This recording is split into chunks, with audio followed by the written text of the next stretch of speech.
C'est reparti pour l'acte 2 du Festival de l'Unité africaine.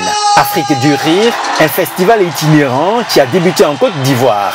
Devant un public enthousiaste, que Wallace, initiateur du projet, a fait parler son talent d'artiste à humoriste. Vous savez, les enfants, quand ils arrivent en France, ils deviennent impolis, c'est vrai.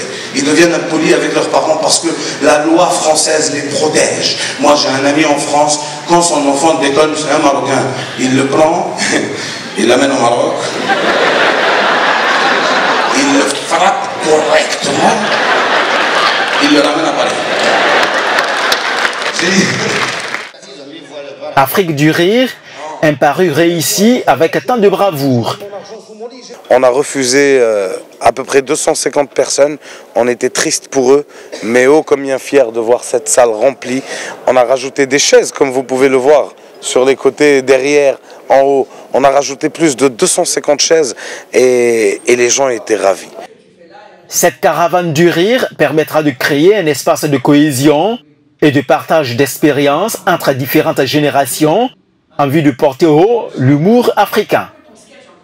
Sur la scène, il y a l'ancienne génération et la nouvelle génération des humoristes. C'est un melting pot culturel, générationnel. C'est pas pour les enfants. C'est pas pour les enfants. Si ça, c'est pas l'union, le grand frère et le petit frère sur la même scène. Conjuguer nos talents pour pouvoir développer ce qui existe déjà.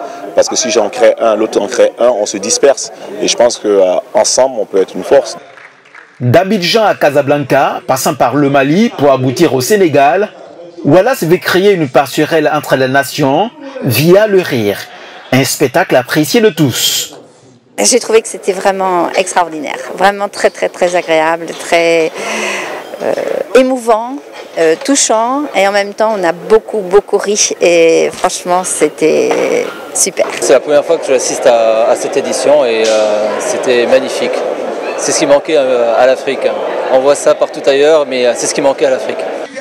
Outre l'humour, cette tournée africaine sera ponctuée par des actions sociales et des visites des sites touristiques des différents pays d'accueil.